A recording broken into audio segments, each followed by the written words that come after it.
friends. Look what Santa Claus just brought. What do we have here? Hey, it's Doris with Aldi Books. And look what came in the mail last night. It's my Black Friday book outlet happy box. And I controlled myself. I didn't even open it until just now because I wanted to unbox it with you all and just share the joy. Yes.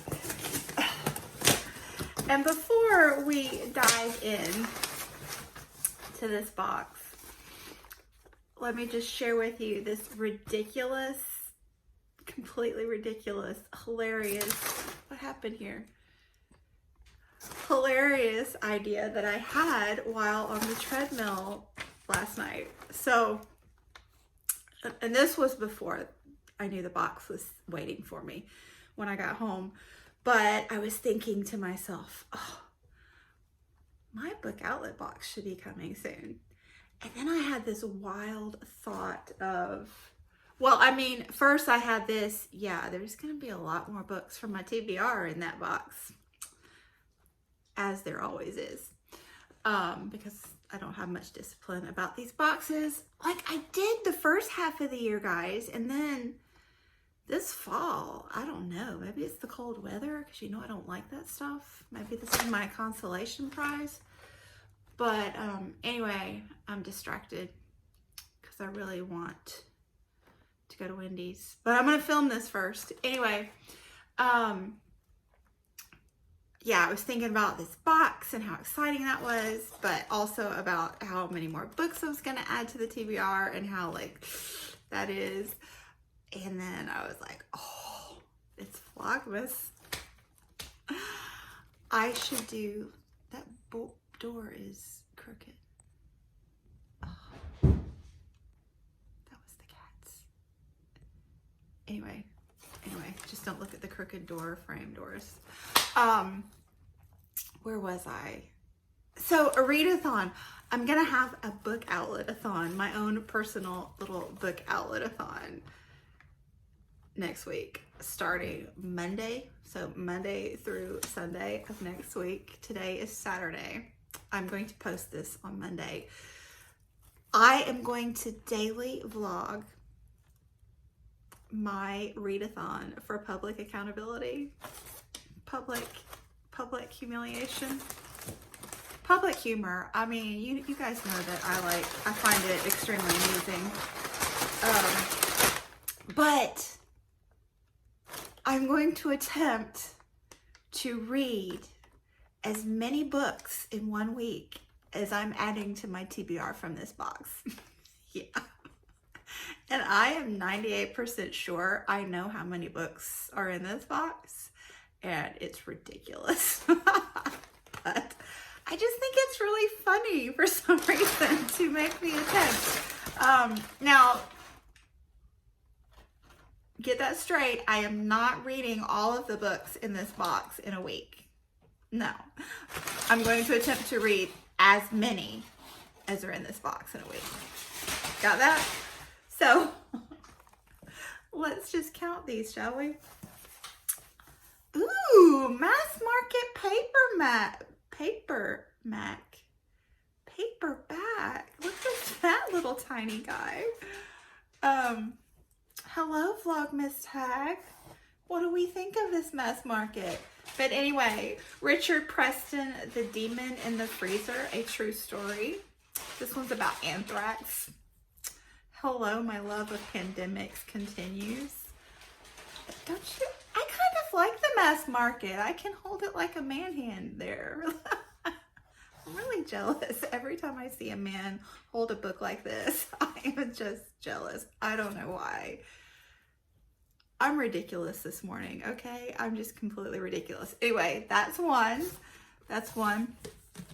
Let me get, oh, my chairs are in the wrong places. Anyway, moving on. Oh, I had no clue this would be a hardcover. Youssef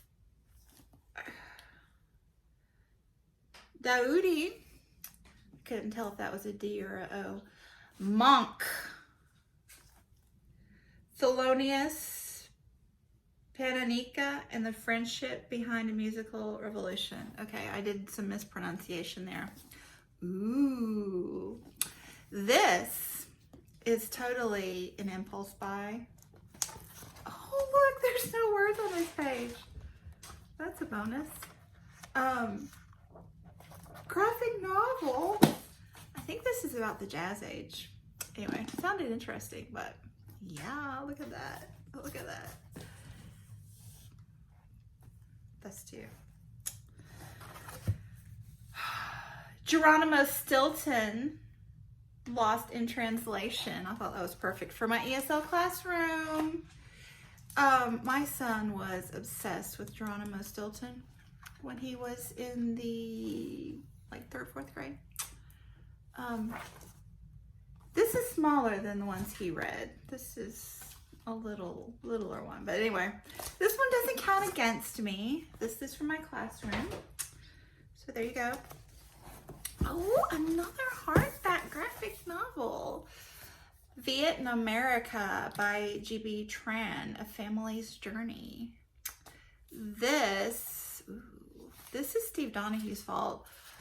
When in actuality, this whole box is Steve Donahue's fault because I unfortunately saw his graphic novel video, top 10, after I'd made my last book outlet order. So of course I had to check for these and found 2 that he recommended and made another order. So there you go.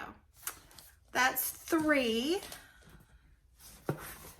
Oh, look. I don't know. This is almost a mass market. Look at me. One-handed. Alice Hoffman's Incantation. I like Alice Hoffman's historical fiction and her Jewish ones that are focusing on secret sex that are like a little bit, what's paganistic almost? Not really, but I don't know how to describe it, but I really like these. Well, I say that, I've only read one, but hopefully. That's not sex, but sex. You know, am I saying that so that you can enunciate? So that am I enunciating properly? S-E-C-T-S. Lord, I need to finish this video before I embarrass myself. The Boy Who Harnessed the Wind. Look at me. By William Kinkwamba and Brian Miller. This is partially set in South Africa, which is one of the reasons I wanted it, because I am reading South African works in January. I did not realize when I purchased this I think is going to be very inspiring.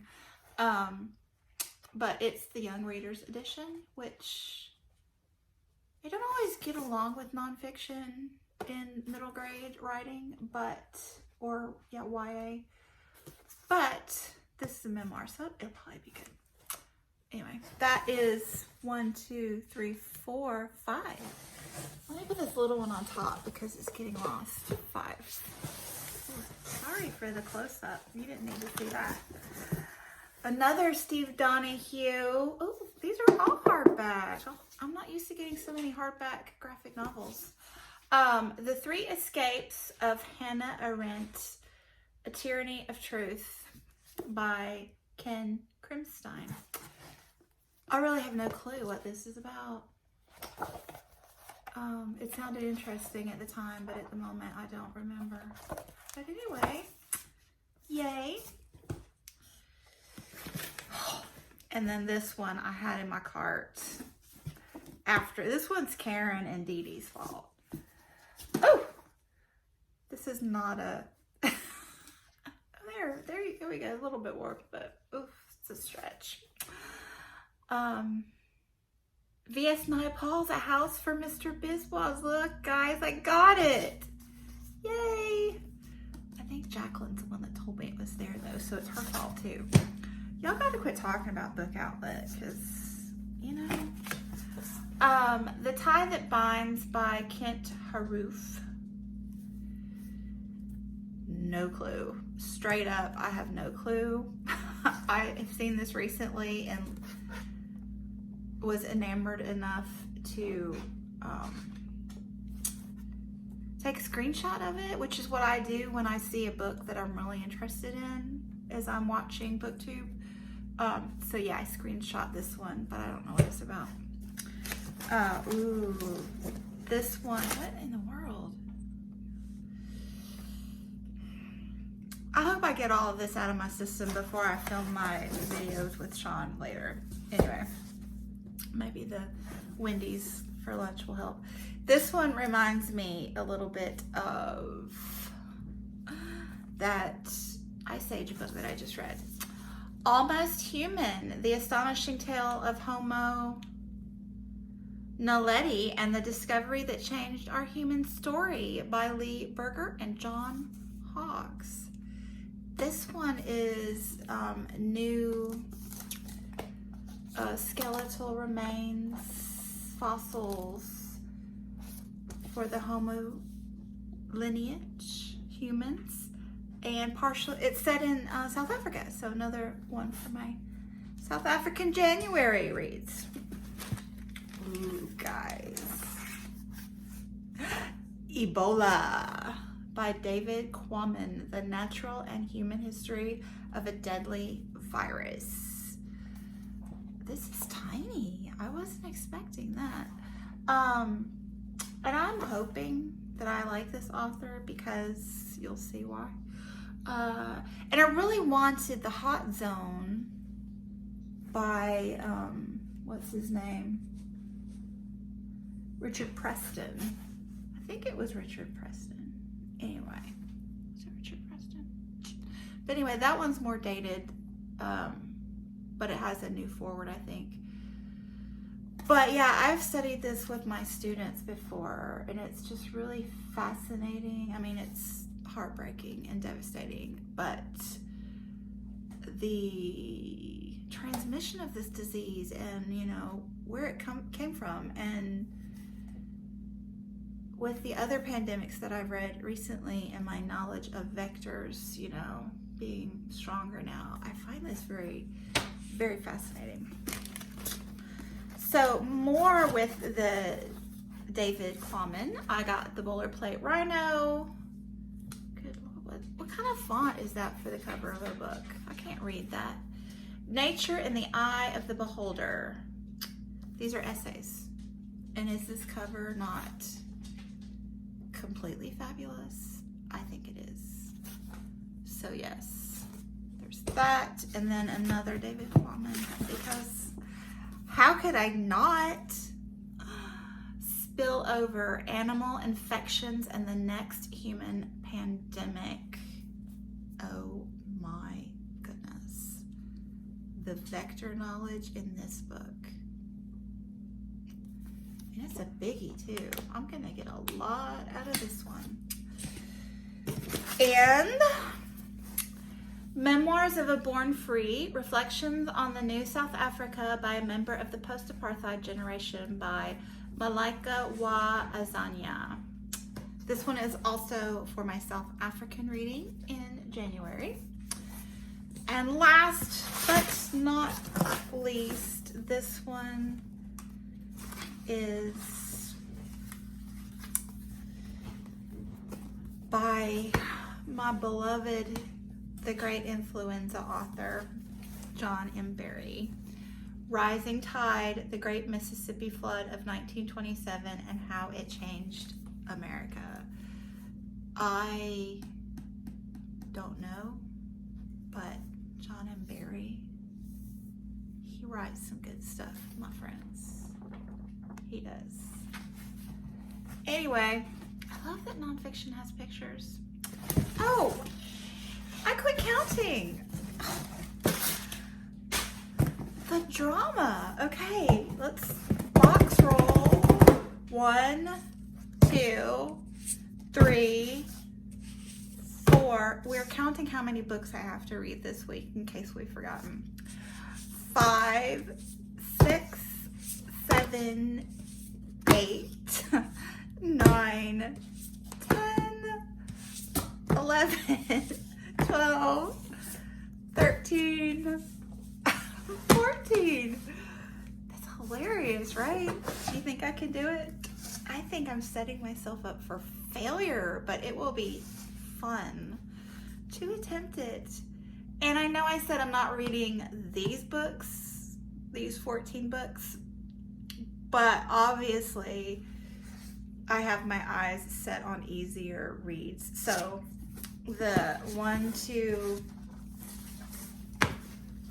3, these are heavy. The 3 graphic novels, I feel very certain we will see me reading those. The Boy Who Harned the Young Reader edition, I feel is definitely a possibility. So I knew about those 4. However, there was another little perk in here. I'm thinking the teeny weeny Ebola is a strong contender. So you may see me reading these 5 this week. Anyway, stay tuned. Thanks so much for watching, and I'll be back soon. Bye. Cheers.